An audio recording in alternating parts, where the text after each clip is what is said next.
The 2021 NBA draft was very interesting for a number of things.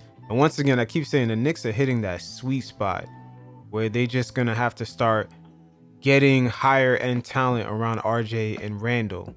But the play-in, the league announcing that the play-in will take place next season, a lot of teams were shifting away from their picks.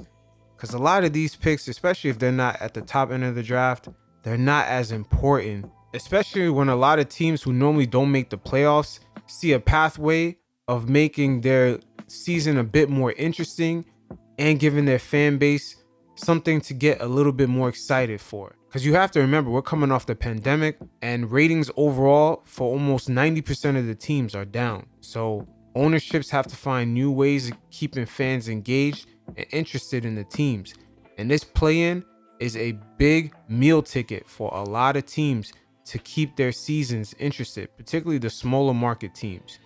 So in this draft, you've seen a lot of teams, especially in the middle of the pack, as far as when they can pick, they were kind of falling back and selling off their picks for future assets, as I believe a lot of them are starting to check into the whole idea of the play-in, because it does shake up an NBA team's season, especially when it comes to keeping it interesting for the fan base to stay tuned in to regular season games from the start all the way to the end, because it kind of brings up the level of importance of every single game.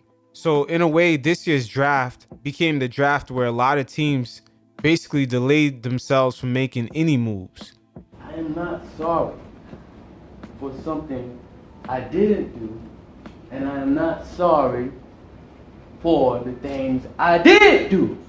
And it seems like our beloved Knicks were no different. They were able to trade away their position to gain other assets. For example, they were able to trade one of their first round picks for a future first round pick from the Charlotte Hornets.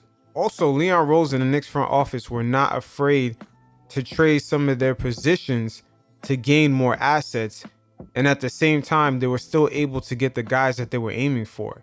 For example, the Knicks were able to trade out of their 21st pick for the Clippers' 25th pick and get a future second round pick from the Clippers, while at the same time still getting Quentin Grimes, a nice defensive 3-and-D guard out of Houston. And then they made the same moves in the second round by flipping the 32nd pick from OKC, who have too many damn picks, and they were able to finesse them and get 2 picks out of it, the 34th and the 36th pick, and they were able to get a Eurostash and Miles McBride at number 36. And ironically, both players will be playing in the Summer League. But once again, the Knicks were able to get players that kind of fit into that Tibbs system. As when you look at both of these players' archetypes, you see certain characteristic traits that would fit into a Tibbs system.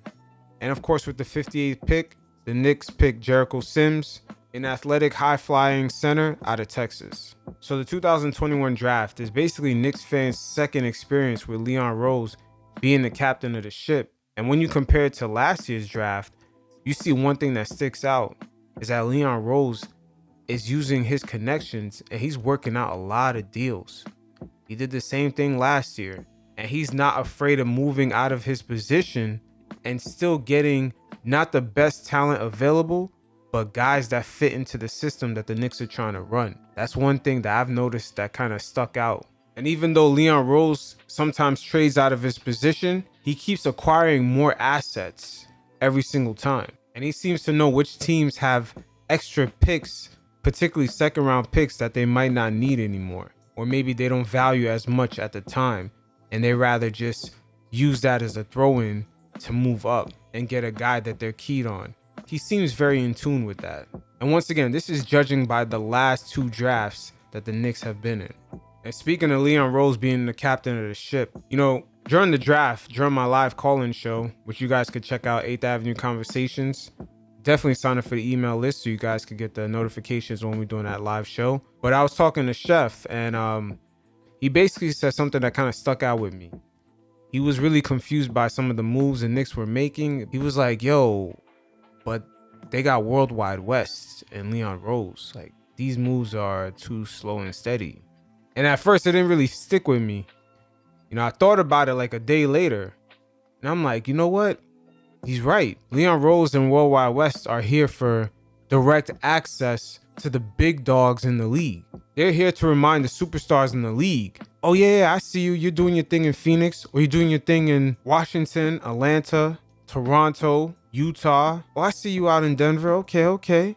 Out in Dallas. Okay. Or even out in Houston. You driving a ship out there is like you driving a Lambo. But you see, me, Leon Rose, I'm here to remind you. Driving that same ship in New York, it's like sitting in the back seat of the Maybach. We got curtains. It's a totally different experience.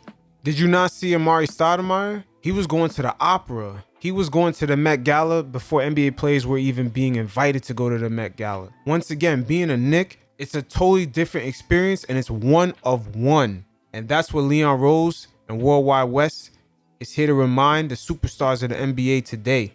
Don't forget that shit.